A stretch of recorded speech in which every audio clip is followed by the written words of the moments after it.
Hello beautiful soul! Welcome back to my channel. This is my channel, Amir po Japan. Kabayan Sagittarius, this reading is for you. Sagittarius, iba sa inyo nakahanga. May hinihintay ba kayo? May iniisip ba kayo? Tingnan natin.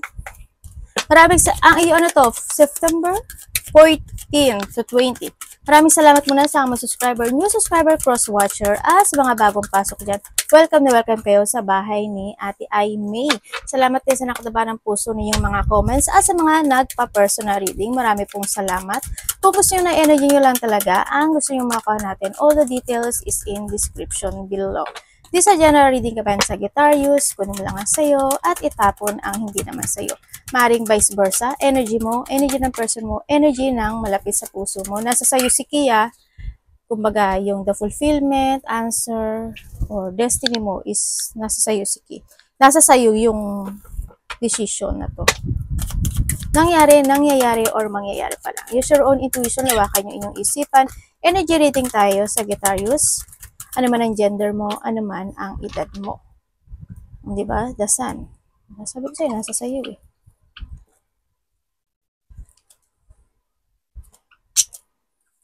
(20, 22, 28, 29, and 31. Energy reading tandaan nyo palagi na kayo pa rin ang makapagpapabago ng inyong buhay. Wala sa card, wala sa kanino man, kayo ang magbabago na ano. I'm only the guidance. Gawin yung warning, ang mga warning sign, gawin yung guide, yung warning sign na ilalabas ni card para magkaroon kayo ng positive outcome. Kung marunong lang kayo mag-analyze, masisave kayo ng reading natin. Pero tayong Leo, Libra, Gemini. Ano ba yun? May pupo pa sa kamay ni Mami. Paluga. Okay. Nandito ka sa sitwasyon mo na you want to achieve or you want to succeed with something into your life. Pero medyo magulo, no? Maari na handun yung sitwasyon na hindi mo alam at hindi ka sigurado sa mga bagay na yon. Nahata ka ng nakaraan or magkakaroon ng pag-uusap sa isang babae at sa isang lalaki. Yun na nakikita ko. Pwede siyang kapatid mo, pwedeng karelasyon mo, or someone, no? Na magkakaroon ng mga questioning, magkakaroon ng quarrel, or magkakaroon ng mga pag-uusap for something to fulfill and to succeed into your life. Yun na nakikita ko dito. And magkakaroon ka ng mga multiple choices in life. May mga pag-aalinlangan na magaganap. Alinlangan sa mga ano yung pupukusan mo, ano yung gusto mo mangyari into your life, ano yung destination mo, ganyan. Magkakaroon ka ng decision in life. Sa iba naman sa inyo is separation ito, no? Either you thinking about separate yourself with something. Pwedeng relationship, pwedeng trabaho, pwedeng something, no? Anak, mainit dito na kayo sa baba.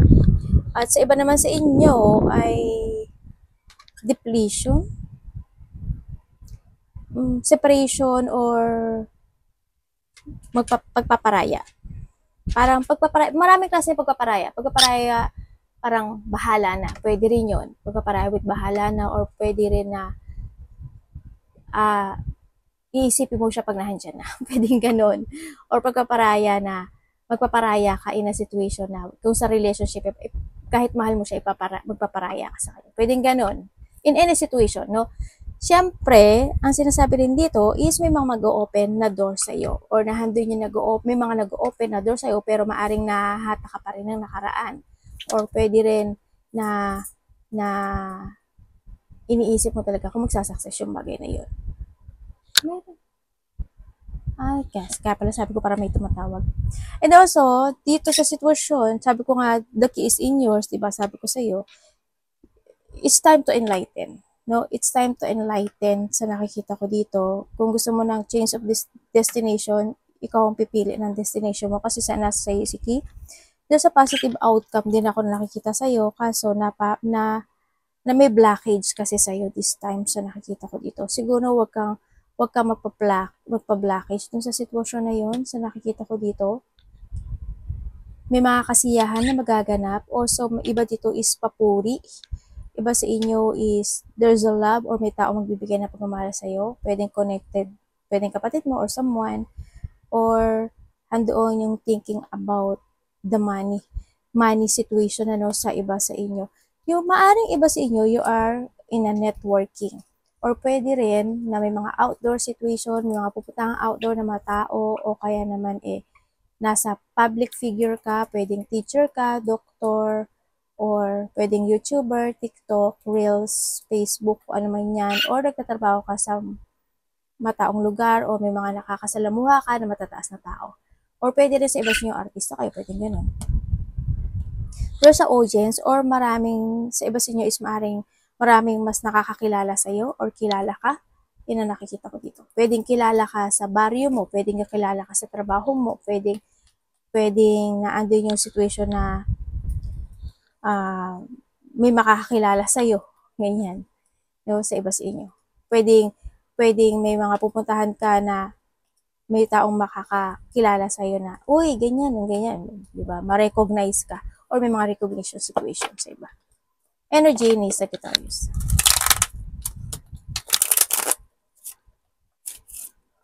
Pwede rin na sikat ka sa baryo mo o sa trabaho mo. Energy ni Sagittarius. Ano po energy?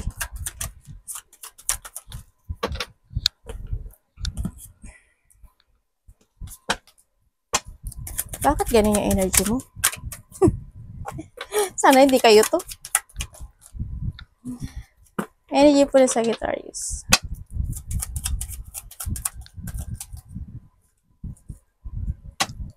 Connected ka kay Leo?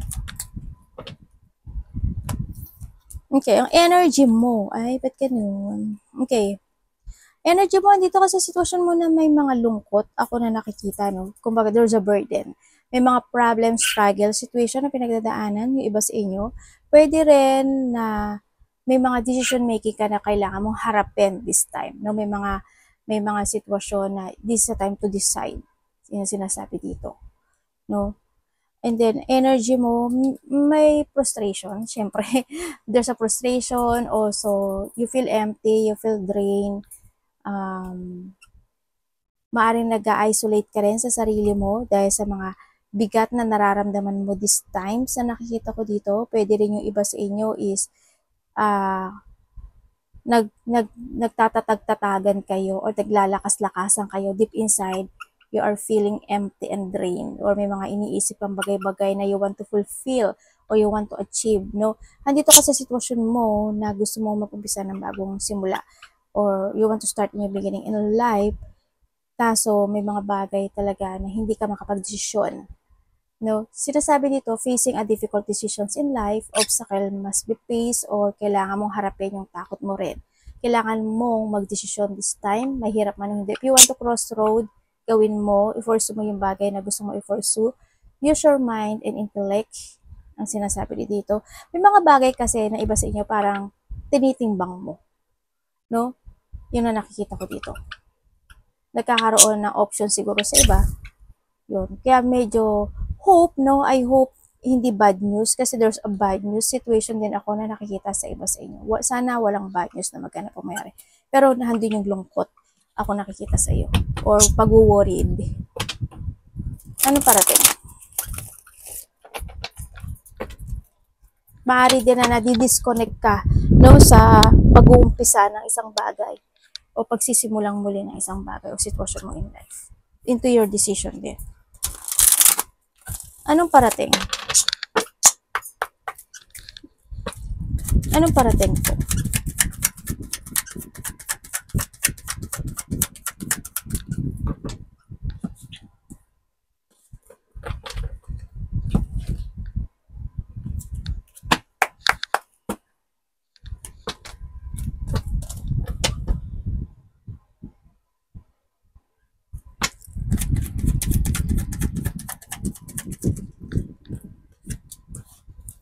Oh, Galileo.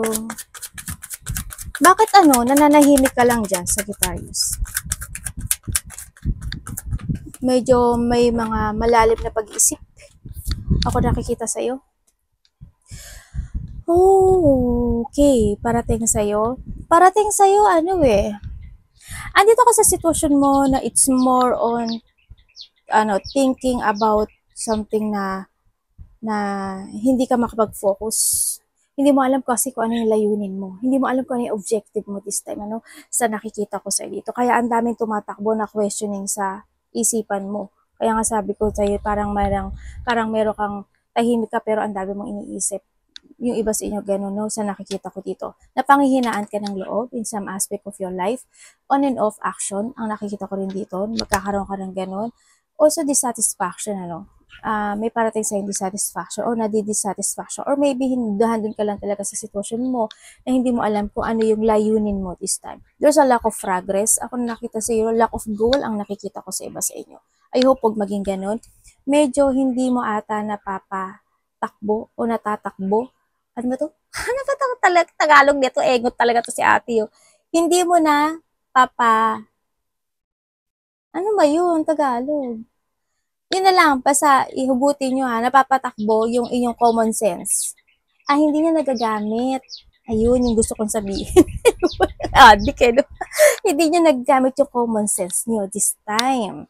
Yun ang nakikita ko sa iyo dito. May mga bagay na napanghihinaan ka ng loob, ayaw mo magpursige o ayaw mo magtiyaga, gano'n. So nakikita ko to. Merong bahala na situation, ganyan. And then also, there's an unhealthy lifestyle. Ako nakikita sa iyo. Sagittarius, sana wag, no? And then also, may mga pagpapaliban ako na nakikita sa iyo. Nagiging irresponsible in some aspect of your life, yun. And then, may mga underachiever. Ibig sabihin, may mga bagay na hindi talaga nagsasucess. Kumaga, there's a rejection situation. Ako na nakikita na parating din sa'yo. Sa nakikita ko. Pwedeng ikaw magre-reject or someone's rejecting, no? About dun sa situation. Or pwede naman you have an idea or layunin pero nire-reject mo yon. Kasi sabi ko nga sa'yo, di ba? You have an option or meron kang pagpipilian this time sa nakikita ko dito. Maaring yun yung nire-reject mo. Diba? Kumbaga may mga pagtahak naman na path pero hindi mo alam kung dapat mo ba yung actionan or nire-reject mo yung pwedeng gano'n. Pero alam mo, sabi ng university dito na I always giving you an opportunity. Kumbaga nag-offer siya palagi sa'yo ng opportunity pero you always rejected it or pwede rin daw na hindi mo lang nare-recognize yung message niya sa'yo. Or pwede rin na nandun yung sitwasyon na alam mo sa sarili mo pero parang, tsaka na lang. Next time na lang. Kasi diba sabi ko sa'yo, may pagpapaliban ka sa nakikita ko dito. May retirement. Ako nakikita. Hindi ko alam kung ikaw or someone, no? Pero may retiro ako nakikita. In what way? Hindi ko alam. Kung sa trabaho ba yan or thinking about retirement, retiro for something. Yun na nakikita ko dito. Meron ka kasing sitwasyon na ayaw mo ipaglaban niyo, ayaw mo pagpursigahan. Yun ang nakikita ko alam mo, puro bad news nakikita ko sa iyo eh. Puro bad news. Ano ba yun? Ba't ganon? Sana hindi ikaw to. Sana may mga bagay na hindi ka interesado, no? Dito, no? Hindi mo alam kung ano yung gusto mong tahakin sa buhay mo dito. Yung nakikita ko sa'yo. Anuhan mo, fokusan mo, maging aware ka. You need to fight with something kasi may nagbubukas naman sa'yo na door dito. Ang dami mo naman gustong puntahan pwede ka naman pumunta sa kaliwa o sa kanan. Bakit nalilito ka? Diba? Ano bang mo? Ano ba talaga gusto mo sa buhay mo? Ba't ganun yung nakikita ko energy mo?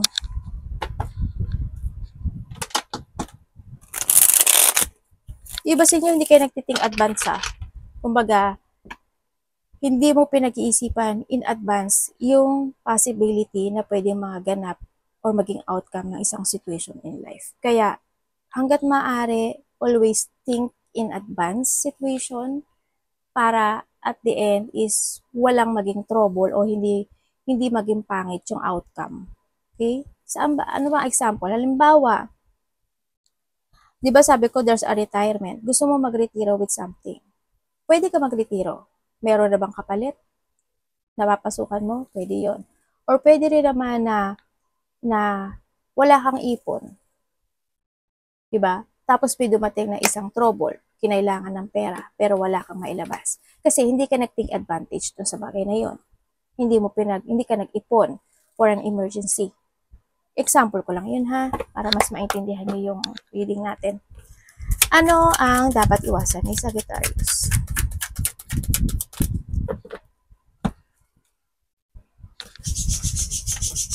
Nine, no?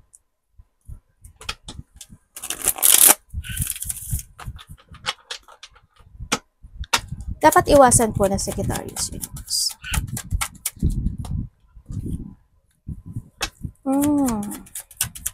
Okay. Okay, dapat mong iwasan is yung lack of clarity ka in any situation. Yung hindi ka mag-action at hindi mo itama yung mga mali na nagaganap o nangyari sa'yo. No, iwasan mo na lack of clarity ka. Iwasan mo na ma-imbalance ka o ma-disbalance ka in any situation in life kasi pwede yung magkaroon ng masamang bunga o tulad ng sabi ko, negative outcome. Iwasan mo yung magpatrap in any situation or iwasan mong magkaroon ka ng mga bad decisions in life na hindi mo pag-isipang maigi. Sinasabi dito na iwasan mo hindi ka mag-trust sa intuition mo. You need to trust sa intuition mo. Maging patient ka to make a choices. Be patient din, no? Huwag kang magmadali. Pag-isipan mong maigi para hindi maging bad situation yon o negative outcome. Iwasan mo yung pagkakaroon ng moody type sa iba sa inyo or yung ma-manipulate ka ng situations in life, yung magulo yung isipan, yung dream ka lang ng dream pero walang action, iwasan mo yun. Iwasan mo yung, is not to keep fighting with your wish in life, sinasabi rin dito. And also, yung makontrol ka ng situation. Yung iwasan mo rin yung mga puot, galit, situation, yung bahala na, yung hindi ka magkaroon ng tiwala sa sarili mo, believe sa sarili mo, ganyan, iwasan mo, no? Yung mga dapat mong iwasan. Always balance. Balance ang lahat, dapat. Tingnan natin ang iyong love. Love is sa lahat. Kapatid, anak, magulang, karelasyon. Kamusta po ang love ni Sagittarius? Pamilya pwede. Love ni Sagittarius. Alam ma, ikaw, anak, betsa-betsa ka. Love. Sagittarius in love this week.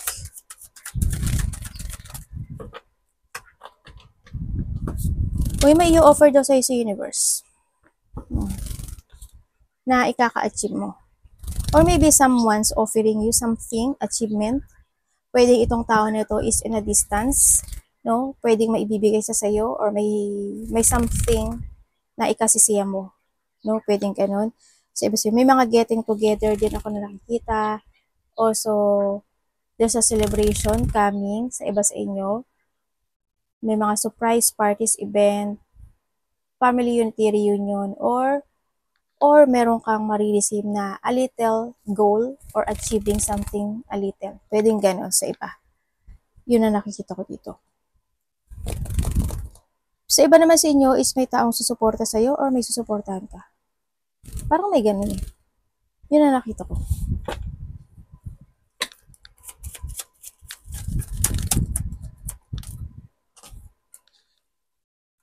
Ba't ganun? Ba't ganun sabi ka? Ba't itong ano mo? Card mo? Ate naman eh. O sa'yo. Sa iba naman sa inyo, may babalik. Sa mga nagkahiwalay, may babalik. They manifesting you no? Sa nakita ko dito. Nahatak sa nakaraan. Maring same fire sign to, no? Sa iba. Or water sign. Uy, sa mga single dyan. Anak, wag ka sa ulo ni mami. Sa mga single, may taong interesado sa iyo. Or pwede ikaw din ang interested dito. Vice versa, no pointed name, wala ang pangalan mo dito. Pero hindi niya alam kung mag-e-effort ba siya or hindi. Yun na nakikita ko dito. Or pwedeng ikaw to ha. Yun. Bago to. Dito dalawang isip siya. May pupo pa dun. And then also, kung kayo naman is magkahiwalay nitong tao to. Kaya is magkahiwalay, nagkaroon kasi ng ano no, naging unfair yung relationship, no? Maaring may kinakausap ang isa sa inyo na ibang tao. Ganyan. Naging unfair. Hindi naging balance yung relationship na ito sa nakita ko dito. Nag-move on yung isa sa nakikita ko rin dito. And also, biglaan no? Biglaan yung naganap o nangyari na ito.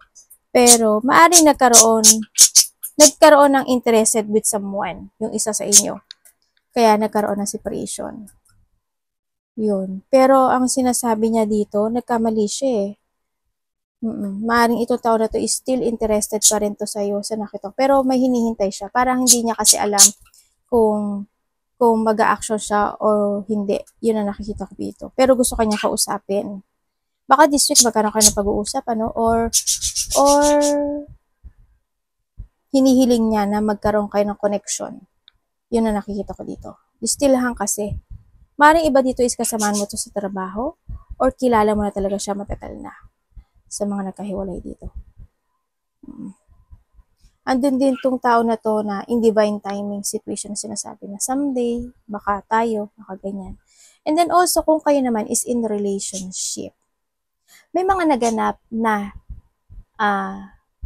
biglaan dito sa relasyon na to, no? Or pwedeng biglaang desisyon na hindi naging maganda yung bunga, pwedeng isa is nagsinungaling, or pwede rin na may pinagdaanan ang bawat isa na hindi naging maganda yung bunga.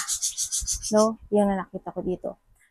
May pag-uusap naman na nakikita ko sa inyo sa mga magkakarelasyon. Nandun yung pag-uusap. Kaso, may mga bagay lang na hindi siguro konting lihim o hindi sinasabi. Pwedeng ganun sa iba sa inyo. Hindi sinasabi ang lahat. Pwedeng ganun. Nagkakaroon ng pinag-uusapan na iba or pwedeng may mga iniiwas na pag-uusap. Pwedeng ganun, no? Sa nakita ko dito. Sa relationship, kasama na rin doon kasi yung dishonesty, ano? Doon sa nakikita ko dito. Yun ang nakikita ko. May mga bagay, pag-uusap nyo, may biglaan siyang sasabihin sa'yo. Sagittarius, yung partner mo, ikaw ito or siya, vice versa. May biglaan daw siya sasabihin sa'yo. Na maaaring pagbabago with something. May malalaman ka sa kanya. Na ikakabigla mo or biglang magsasalita siya na ganito, ganyan, gano'n. Yun ang nakikita ko. Pwede ikaw yung marami ka kinakausap o yung siya yung marami kinakausap. May kinakausap. Kung sa iba sa inyo, may third party to, may third party. Kung alam mo sa sarili mo, walang third party, okay lang. Sa iba dito, ganun, may third party. Sa iba, wala. Maaring may mga kinakausap lang siya, pwedeng related sa trabaho, or ikaw ito, ganyan. Tingnan natin ang money mo. Kamusta po ang money ni Sagittarius?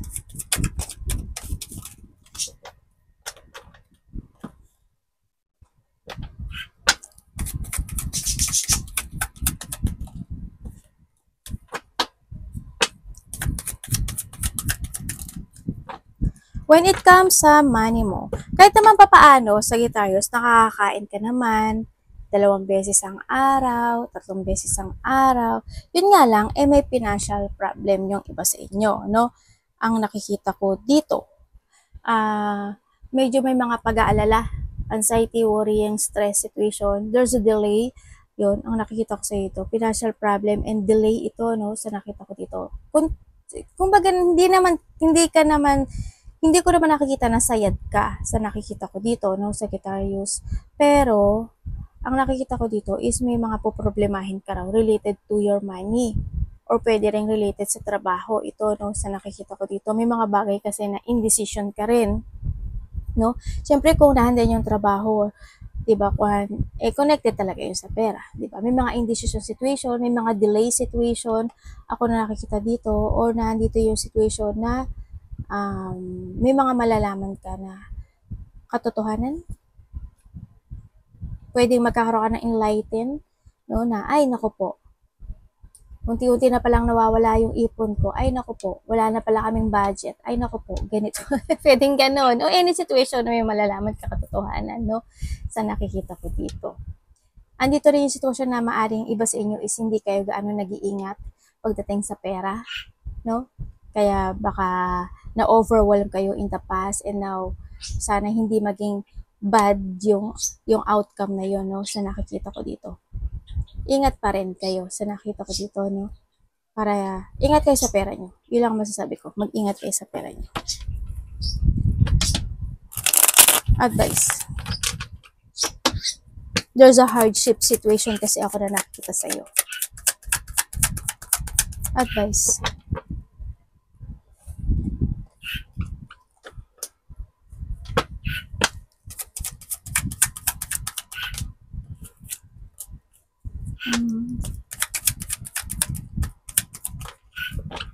Ano ba itong card mo? Card mo? Ano ba itong card na to? Okay, there's a lack of clarity, no? Mamaya na yung advice. There's a lack of clarity situation. May mga bagay na lack of clarity ka, lack of focus, or lack of idea situation. May mga gusto kang desisyonan o you want to pursue for something pero hindi mo alam kung paano, no? Yung sinasabi nila, lack of direction kasi yung iba sa inyo. Nagkakaroon ng puot, iba sa inyo, maaaring nakakaramdam ng katamaran, you're stagnant. Ito yung mga uncontrolled situation din ako na nakita sa iyo.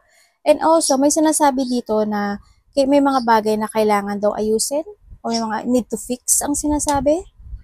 Yun na nakikita ko. Unproductive ka ha, Sagittarius. May mga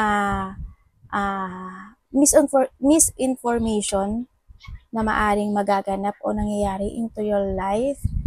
Handito rin yung, hindi ko alam kung bakit hindi ka nagsasalita or hindi ka nagbibigay ng opinion or hando yung sitwasyon na ayaw mong harapin yung isang bagay, isang sitwasyon ito. Pwedeng ganun. Pwedeng, di ba sabi ko may pananahimik ako nakikita. Pwede rin ganun. Or maybe you have a doubt with something. No? Yan, nagkakaroon ka ng doubt with something. Pwedeng sa tao, pwedeng in your path, pwedeng sa mga decision, pwedeng sa mga fufukusan mo, pwedeng sa idea mo. The advice is start a new beginning in life. Focus to your path. Ang sinasabi dito, put some effort, sinasabi to, you need to use your head when making a decision making. Huwag mo munang pairalin yung puso mo. Maging practical ka, gamitin mo muna yung isipan mo this time. You need to see the fact before kang mag-decision or mag-action or gumawa ng mga hakbang. Kailangan mo rin maging devoted, no? Dun sa mga bagay na you want to success or gusto mo ng victory sa sitwasyon. Siyempre, ang sinasabi dito, be creative, start a new beginning in life, mag-focus ka to start something new in life or yung mga bagay na kailangan mong desisyonan, baguhin, pwedeng ganun. Sa iba sa inyo, mag-concentrate ka raw, be inspired, and this is a breakthrough para sa'yo, para magkaroon ka ng mga pagbabago into your life, ang sinasabi dito, no? Huwag kang mag-struggle in a situation na ang kalalabasan nun, hindi talaga magiging maganda. Huwag kang mag-doubt din sa sarili mo, syempre. No? Yan ang sinasabi dito. Focus lang. Mag-focus ka, encouragement or tibay ng loob, moving forward, and effort, tsaka control. Alam ko naman na alam mo yung direction mo. Know your direction, right? Strength, pagpapasya ang kailangan, and syempre, tibayan mo yung loob mo, no? Sa mga bagay na nadidesisyonan mo this time. Arigato namaste, God bless.